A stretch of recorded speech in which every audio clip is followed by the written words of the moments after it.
एक छोटे कस्बे में हकीम फजलदीन की दुकान थी।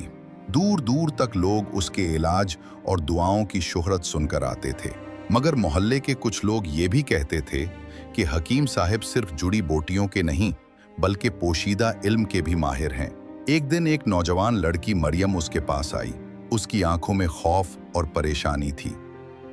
हकीम साहब, मेरी शादी के रिश्ते आते आते वापस लौट जाते हैं। लोग पहले राजी होते हैं मगर आखिरी वक्त पर इनकार कर देते हैं।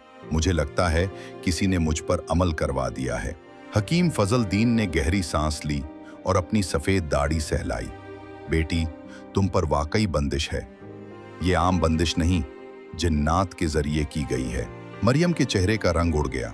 तो क्या ये खत्म नहीं हो सकती हकीम साहब? हकीम ने अपनी अलमारी से पुरानी किताब निकाली जिसके औराक जर्द और रोशनाई मध्यम हो चुकी थी। हल है, मगर आसान नहीं। तुम्हें आधी रात को कब्रिस्तान जाना होगा। वहां एक पुराना बरगद का दरख्त है।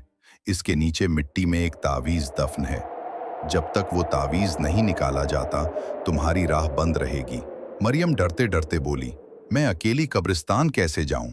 हकीम ने आंखें बंद की और कुछ आयात पढ़ी। डरो मत, मैं भी साथ चलूंगा। लेकिन याद रखना, अगर तुमने दिल में खौफ आने दिया तो वो चीज तुम्हें नुकसान पहुंचा सकती है। रात के 12 बजे चांदनी कब्रिस्तान में फैली हुई थी। मरियम और हकीम वहां पहुंचे।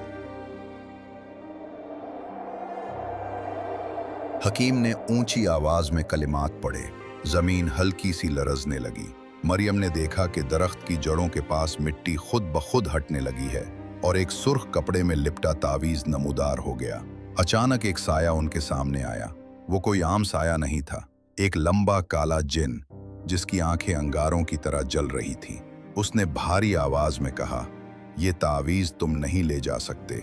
ये मेरा वादा है उस शख्स से जिसने मुझे बुलाया था। मरियम खौफ से कांपने लगी, मगर हकीम ने जोर से सूरतुल फलक और सूरतुल नास पढ़ी।